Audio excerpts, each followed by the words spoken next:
Buonasera a tutti e benvenuti a questa nostra seconda puntata del Tè con i missionari.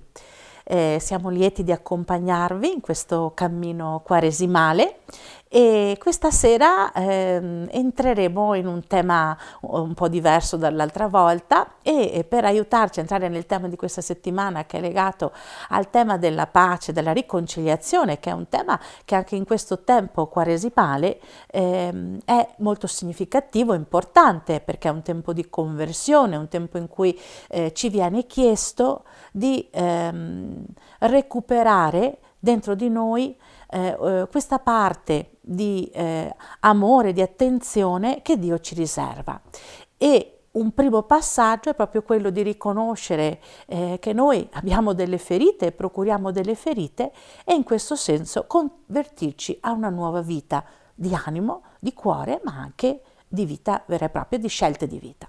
Con noi abbiamo, pensate, dal Burundi, Monsignor Joachim, che è qui, il vescovo della diocesi di Muinga, che a noi tanto cara, perché in questa diocesi alcuni insomma, sacerdoti della nostra diocesi di Vittorio Veneto hanno vissuto per anni tempo fa. Benvenuto, Monsignor Joachim, come sta? Bene, grazie, bene. Grazie mille di darmi questa opportunità di poter parlare con voi anche della pace e della riconciliazione. Grazie. Com'è la situazione in Burundi in questo momento, Sua Eccellenza? In questo momento la situazione è calma, dunque c'è la pace, si può lavorare tranquillamente, si può girare tutto il paese giorno e notte, quindi è un momento per noi, diciamo, anche particolare, perché purtroppo la storia del nostro paese è stata segnata da, da- da tanti momenti di guerra, di conflitti armati, e per ora rendiamo grazie al Signore che viviamo insomma nella pace, anche se la pace è un'opera continua, bisogna lavorarci, quindi non si può, come dire, godersela come se fosse, come dire, acquisita una volta per sempre, quindi ecco, ci lavoriamo sempre. Che bello. Però questo momento, almeno per me, che è da quando ho l'età della ragione, da 7 anni in poi, non avevo mai conosciuto più di 10 anni di calma, di pace in questo paese. E quindi adesso è eccezionale per me. Sì, è quasi incredulo, possiamo dire, no? Come dire, si resta un po' sospesi perché si teme comunque che non sia stabile per il tempo, o no? Ma certo, certo, no, ma questo è vero, anche questi ultimi giorni, no, diciamo ultimi mesi, per il conflitto che c'è, la guerra che c'è nella parte orientale del Congo, che confina con il nostro Burundi, abbiamo avuto paura che la guerra non si estenda anche da noi e abbiamo dovuto accogliere un numero assai grande di rifugiati che sono scappati via dal Congo e che ora facciamo fatica anche ad aiutare. E quindi ecco, come dici, è veramente è sospeso un po', rimaniamo sempre, come dire, col sospetto, col timore che magari non, non ci sia ancora una guerra. Mm. Eh, Non è facile, penso. Anche come Chiesa credo che non sia facile vivere in questo contesto, no? No, non è facile, non è facile, no. Ma però come facciamo? Noi accettiamo la situazione come è, però lavoriamo per cercare a prepararci un futuro migliore, lavorando con i giovani e parlando anche con le autorità civili che hanno i poteri di decisione, un po' sì, una, come si dice in inglese, per un advocacy per poter magari cercare insieme le vie di un dialogo più sincero che possa costruire una pace duratura. Mhm. In questo senso, se non ricordo male, l'ultima volta che venne qui da noi ci raccontò di questa esperienza che sta vivendo il Burundi insieme al governo, che parla proprio di verità e riconciliazione. E c'è un cammino che è stato, quindi voglio dire, anche questi passi che sono stati fatti stanno dando qualche frutto, voi li vedete? Avete visto dei piccoli momenti di grazia che si sono verificati nell'esperienza delle persone che avete incontrato? Sì, dal 2004 siamo impegnati proprio in una campagna di edificazione della pace e della riconciliazione. Nel 2004 ci eravamo incontrati in 24 persone per 2 settimane, avevamo fatto praticamente un ritiro di dialogo per cercare insieme come lavorare come Chiesa per contribuire all'edificazione della pace. E l'esito di questo dialogo era stato una decisione comune della conferenza episcopale di celebrare in tutte le diocesi un sinodo diocesano sul tema della riconciliazione. E ciò fu fatto in tutte le diocesi, tranne quella di Rutana che ancora non era eretta. E quindi adesso stiamo impegnati nell'implementazione delle conclusioni di questi sinodi diocesani dappertutto. E che facciamo? Cerchiamo di mobilitare praticamente tutte le categorie sociali a livello della Chiesa ovviamente, per sensibilizzare tutti sull'importanza della pace.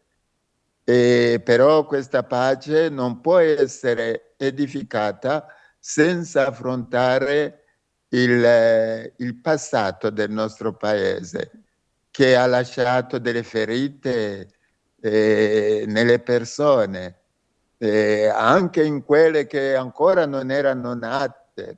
Purtroppo si verifica che nascono e crescono in questo ambiente e quindi anche loro subiscono praticamente le ferite dei genitori e degli adulti.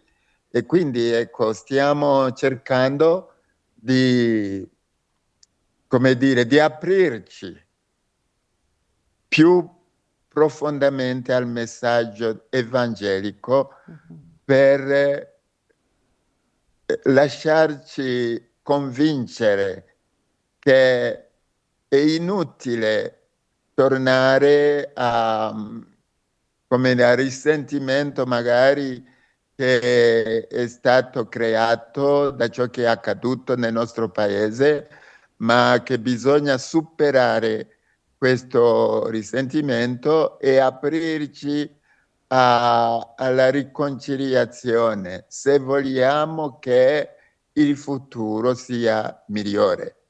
E quindi adesso ci rendiamo conto che qualche frutto c'è. Tant'è vero che almeno in 3 diocesi abbiamo già cominciato a celebrare delle giornate di riconciliazione che chiamiamo giornata diocesana della riconciliazione. E dopo magari 2 o 3 settimane di catechesi rivolta a un gruppo prescelto di persone, catechesi nella quale cerchiamo di far capire l'importanza del perdono. Ora ci rendiamo conto che le persone si aprono appunto a questo perdono e che alcune di loro si portano volontariamente a testimoniare il perdono offerto a chi le ha ferito nel passato. Quindi nella mia diocesi l'abbiamo già celebrato 3 volte ormai, 3 volte in 3 parrocchie diverse, e ci siamo resi conto che era veramente un'attività molto, molto, molto utile,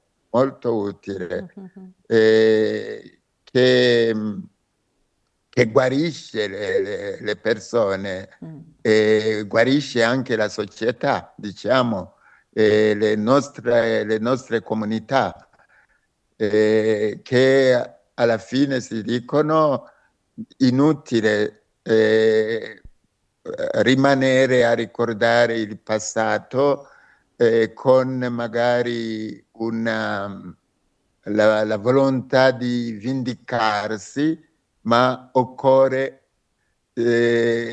perdonare e accettare di cominciare una vita nuova, con rapporti nuovi con le stesse persone che ormai ci hanno ferito e pubblicamente anche loro hanno riconosciuto il loro torto.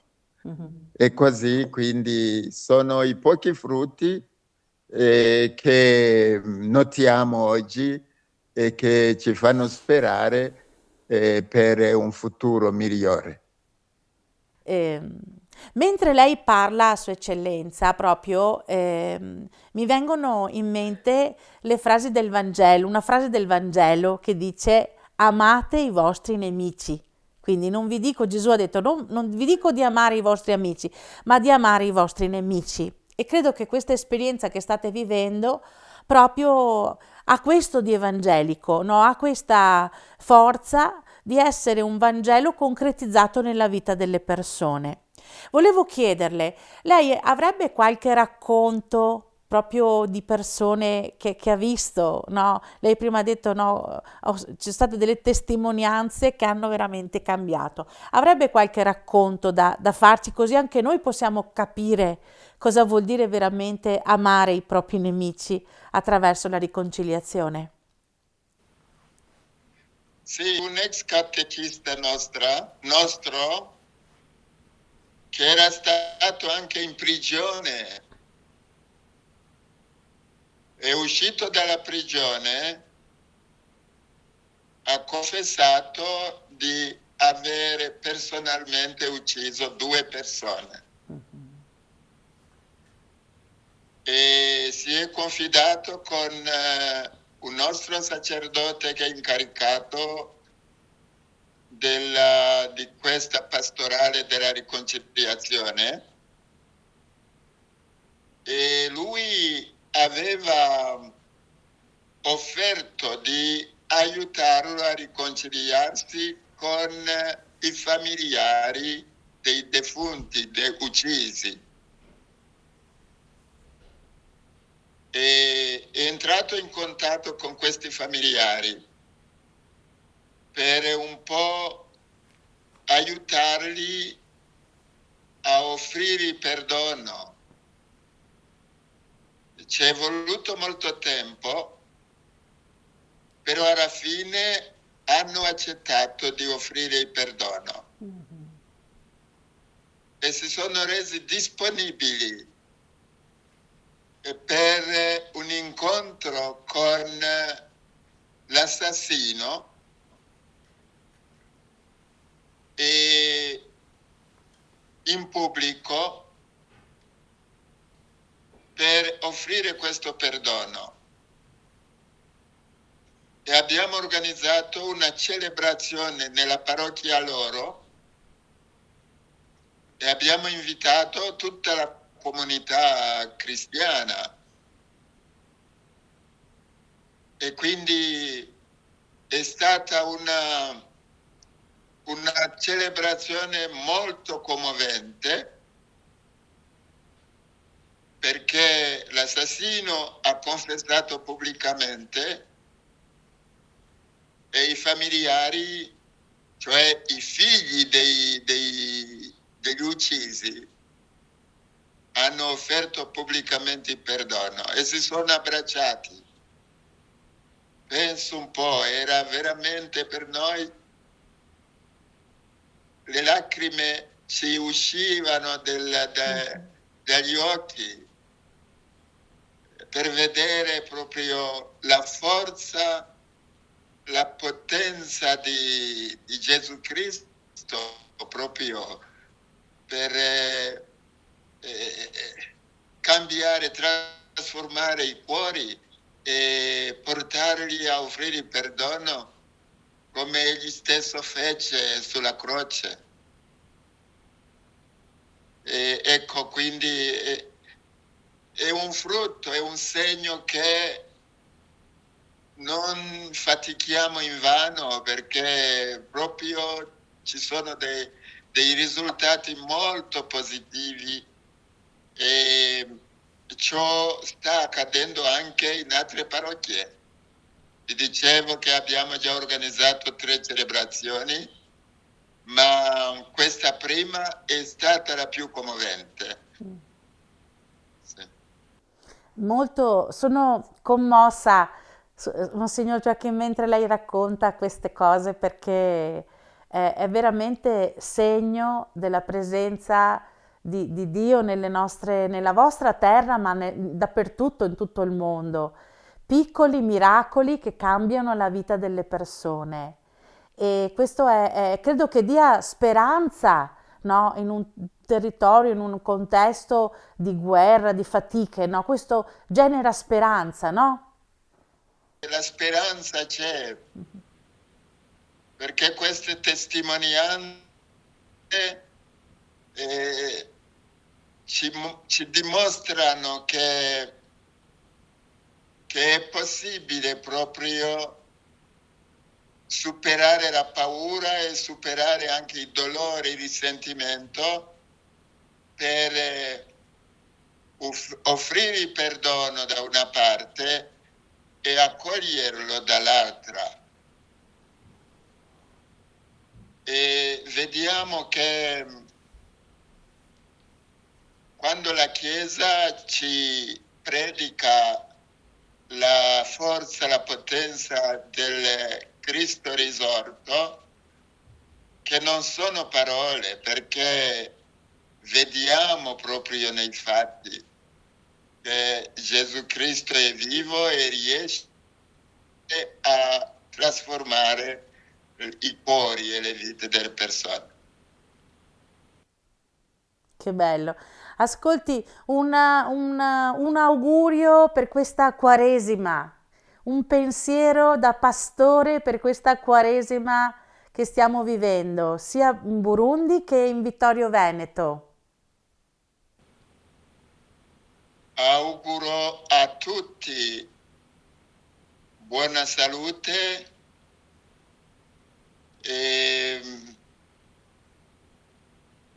e un accrescimento della fede e della speranza.